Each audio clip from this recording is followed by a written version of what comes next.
lo extraordinario. Pues nuestro querido colega de Atraviesa lo Desconocido nos va a explicar qué es lo nuevo precisamente que se está descubriendo, que se está conociendo con respecto a la Sábana Santa. ¿Por qué el mundo está revolucionado? Con el último análisis de la Sábana Santa, pues vamos a informarnos. Vamos allá, bienvenidos a lo extraordinario. La Sábana Santa de Turín es uno de los objetos religiosos más fascinantes y enigmáticos del cristianismo. Este lienzo de lino, que mide aproximadamente 4,4 metros de largo y 1,1 metros de ancho, lleva impresa la imagen tenue de un hombre que presenta marcas de crucifixión. Esta reliquia, amigos, no deja de sorprendernos, ¿no? Siempre que veo yo esta reliquia, no me canso de ver los detalles. Y yo creo que eso es lo que precisamente ha motivado a los científicos a estar cada cierto tiempo interesados en regresar. Esto es muy normal. A medida que avanzan las ciencias forenses, a medida que avanzan pues, los análisis de imágenes, los análisis sobre los materiales, pues siempre es conveniente estudiar este tipo de objetos que hasta cierto punto se salen de nuestra comprensión. Eso es algo que debemos de aplaudir por parte de los científicos curiosos que ven en el análisis de esta reliquia algo que puede servir de provecho para la humanidad. Desde su aparición en la historia documentada en el siglo XIV, ha suscitado debates interminables entre científicos, historiadores y creyentes. Muchos lo consideran la tela que envolvió el cuerpo de Jesús de Nazaret tras su crucifixión, mientras que otros creen que se trata de una creación medieval o incluso un fraude. La imagen aquellos que creen que precisamente esto es un fraude que pudo haber sido realizado con métodos artesanales de la época medieval, lo tienen muy sencillo. Hagan una réplica. Gánense el $1.000.000 que supuestamente está como recompensa para aquel que pueda hacer esa réplica utilizando técnicas medievales. Esa recompensa tiene décadas ahí y nadie ha ido a cobrarla. Imagínense, la persona que pudiera replicar pudiera hacer una copia exacta utilizando métodos del medievo, pues de seguro ganaría fama, ganaría muchísimo dinero, todo el mundo le pediría su réplica, ¿no? A mí me gustaría tener una réplica que fuera muy parecida al original, hecha con materiales originales. Imagínense cuánto ganaría esa persona en una subasta con la primera réplica exacta, con técnicas medievales. ¿Por qué no se hace? Porque no se puede. Porque ni con la tecnología actual se puede hacer. Entonces, pues los negacionistas ahí tienen un gran problema, ¿eh? Es tan misteriosa que hasta hoy la ciencia no ha logrado explicar completamente cómo fue producida. Sin embargo, recientemente el mundo ha quedado temblando, pues se han hecho diversos análisis de sangre y algunos... A mí me encanta, amigos. Esto es una de las cuestiones por qué yo defiendo el pensamiento científico. Porque yo siempre estoy invitando a que no repudiemos a la ciencia. Repudiar a la ciencia es lo más fácil del mundo. Pero es lo peor que podemos hacer los creyentes. Por eso en su momento, las instituciones espirituales, religiosas del pasado, eran las que fundaban las universidades. Eran las que promovían el pensamiento científico. Los primeros científicos salieron precisamente de las escuelas de sacerdotes. Los primeros científicos fueron sacerdotes, amigos. Ahora ya no. Ahora ya están en las universidades. Pero ¿quién fundó las universidades? Los teólogos. Entonces, ciencia y fe tienen que ir siempre de la mano. La ciencia debe ser nuestra principal herramienta. Siempre con la ciencia. Porque la ciencia algún día comprobará nuestra fe, explicará todo aquello que nos da fe. Y por lo mismo, si repudiamos a la ciencia, es como si nos fanatizáramos. Es como si precisamente arrojáramos al bote de la basura la principal herramienta que los dioses nos dieron. Por eso siempre con la ciencia, amigos. Otros que indican algo que ha hecho que científicos no puedan creerlo. ¿Qué acaban de descubrir analizando a fondo la Sábana Santa? Me encanta este canal, amigos. Atraviesa lo Desconocido. Pienso yo que es el mejor youtuber del Misterio. Suscríbanse a su canal, tiene millones de seguidores. Lamentablemente hace algunos meses le robaron el canal. Estuvo muy ansioso este youtuber. En el grupo de Facebook que él tiene le dimos mucho apoyo. Y afortunadamente la gente de Google pudo ayudarlo y recuperar su canal. Porque es de los pocos youtubers del Misterio que son responsables y le roban el canal. Carajo, pues imagínense qué escándalo, ¿no? Hoy vamos a hablar de un tema que la verdad yo diría que es muy polémico, del cual se está hablando mucho en los últimos días, ya que podríamos decir que es algo que cayó como una bomba entre este... Y era algo que estábamos esperando desde hace muchos meses, aquellos que estamos interesados en estas temáticas. Sabíamos que se estaban desarrollando estas intentonas, obviamente, pues todo eso se hace con discreción, todo esto se publica, se hace público cuando ya se tienen los resultados. Es la forma en la que pues estos científicos actúan, estos científicos y analistas, porque muchos de ellos no necesariamente son científicos como tal, pero es una forma responsable, es una forma de precisamente no generar amarillismo desde el punto de vista científico, y eso se agradece, ¿no? Porque luego se desvirtúan las noticias. De julio y agosto de 2024, y os lo desgranaré punto por punto. Pero antes de continuar, quería aclarar una cosa que es un punto muy importante que mucha gente, es que lo cierto es que a veces me ha preguntado, y creo que este es el programa perfecto para responderlo. Y es que de vez en cuando me preguntan pues si yo creo en Dios o no creo en Dios. Esto es muy interesante, ¿eh? Normalmente nuestro estimado colega Fon casi nunca aclara esas cosas. Y siempre es conveniente cuando uno trata estos temas de la espiritualidad, uno poner su postura. Uno poner su postura. Nosotros que somos youtubers y creadores de contenido pequeños, pues desde que iniciamos el canal, fijamos nuestra postura. Creemos en Dios, pero confiamos en la ciencia. No están peleadas una cosa con la otra. Vamos a ver la opinión de mi estimado Fon, porque esto casi nunca lo hace, ¿eh?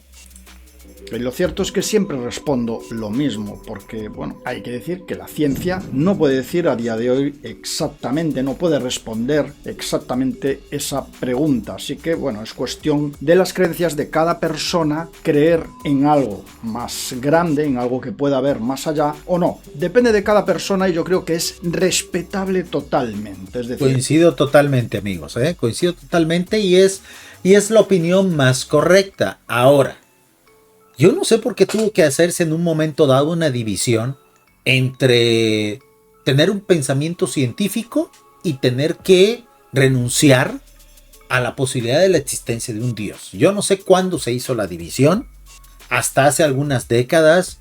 Muchos premios Nobel eran cristianos, eran judíos, eran muchos de ellos incluso musulmanes y no les daba vergüenza reconocerlo.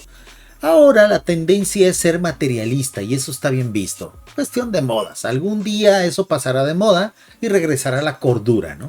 es un tema que la ciencia no puede responder. Así que bueno, solo nos quedan las creencias, si tú crees, si tú no crees, y el respeto por cada creencia de cada persona. En mi caso, pues bueno, ¿qué pienso yo? Pues yo, como muchos conoceréis, ya lo he dicho más veces, yo creo que Dios conformaría toda la existencia, es decir... Ok, es deísta.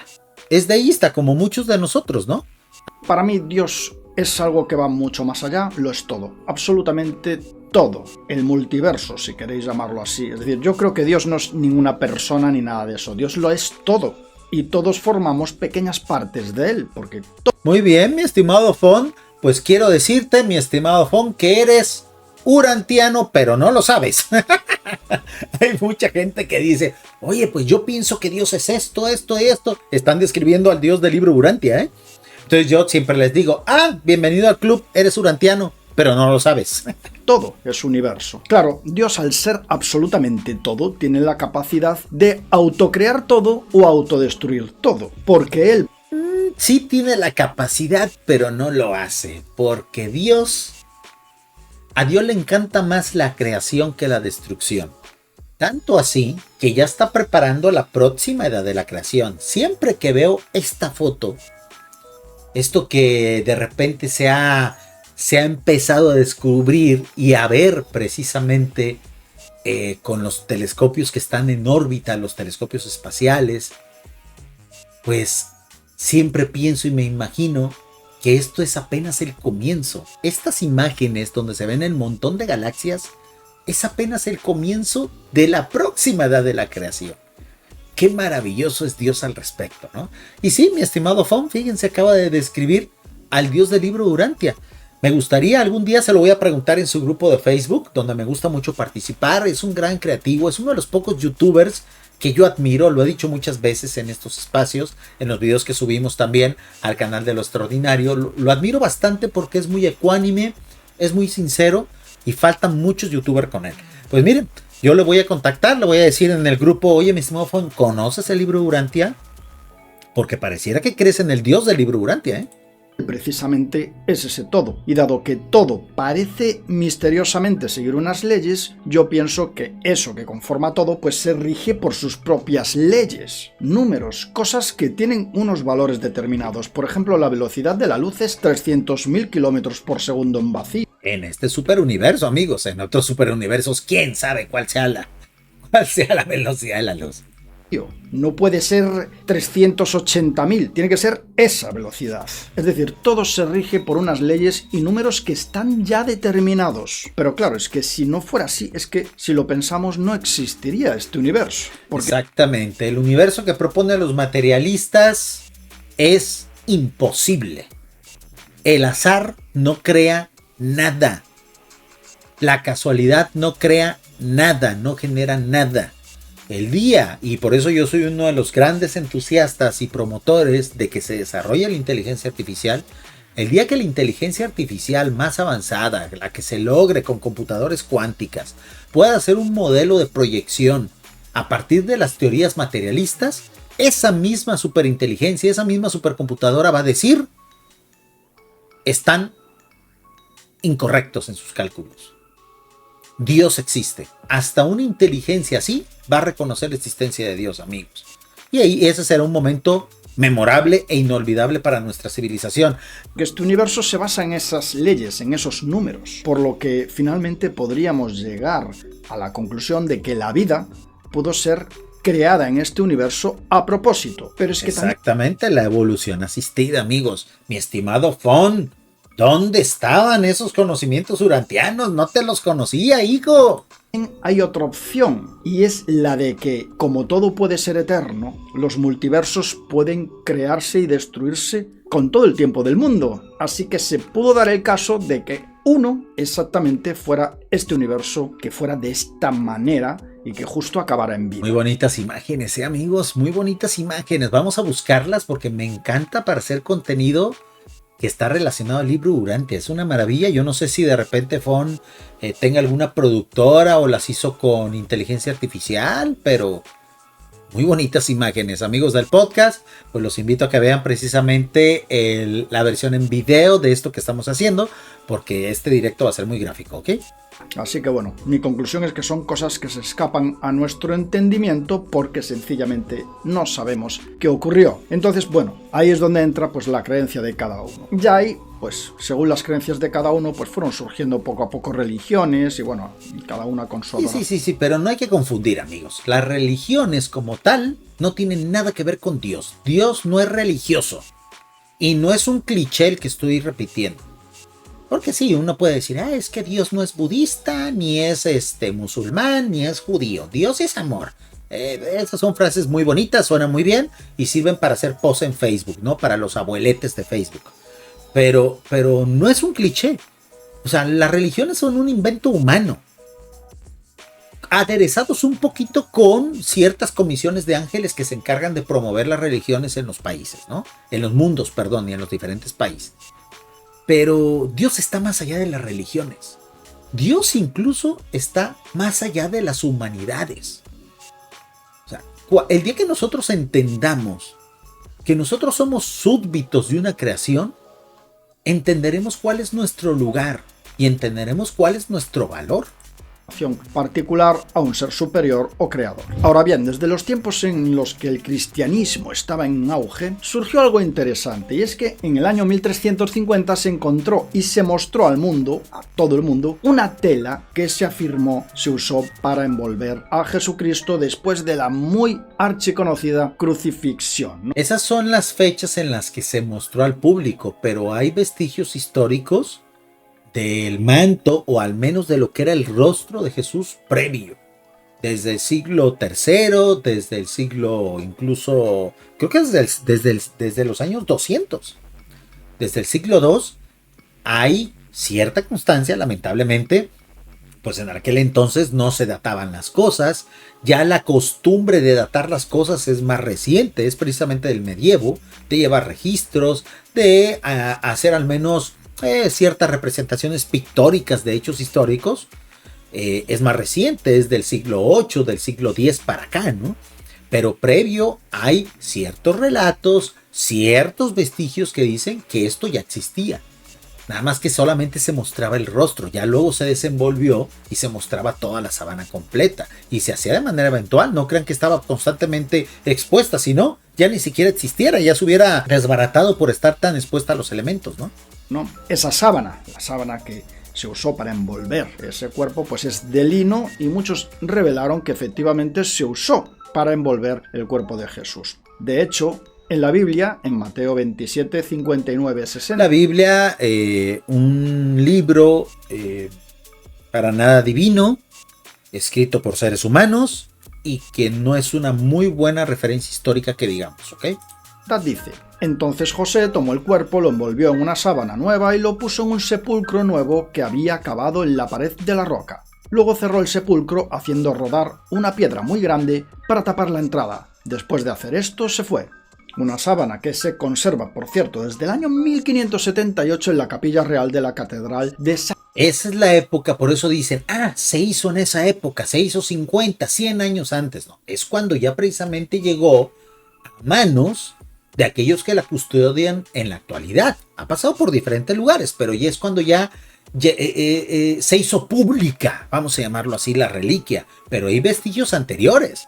Por lo tanto, eso de soltar tan a la ligera que es una obra de Leonardo da Vinci, que es una obra de la Edad Media, pues carece de total rigor científico. San Giovanni Battista en Turín, Italia, y en la tela se ven imágenes tenues y marrones en la parte delantera y trasera, que representan a un hombre demacrado con ojos hundidos que medía entre 1,70 y 1,80 metros de alto. Lo curioso es que esas marcas que se reflejan en la tela parecen coincidir con las heridas que tuvo Jesús mencionadas en la Biblia. Impresionante, amigos, es un negativo fotográfico del cuerpo de Jesús. O sea, ¿por qué creen que no se ha podido replicar esto? Con la tecnología actual, a lo mejor la imagen se podría replicar. Pero no, el chiste no está en eso. El chiste está, el logro, el reto está en replicar esto utilizando técnicas de la época en la que supuestamente Leonardo da Vinci la hizo. Ese es el reto. Eso no se ha logrado. Eso no se ha logrado. Y que no vengan luego los negacionistas a decirnos que es muy fácil hacerlo. Que lo hagan. Que lo financien, ¿no? Biblia, incluyendo marcas de espinas en la cabeza y un largo etcétera. Supuestamente eso dejó rastros que crearon una imagen, pero también hay sangre y otros restos con los que la ciencia puede trabajar. En efecto, la sábana o sudario lleva una imagen tenue del frente y la espalda de un hombre barbudo, que para muchos creyentes es el cuerpo de Jesús impreso milagrosamente en la tela, pero otros no lo creen y afirman que es un engaño. De hecho, ¿que lo demuestre?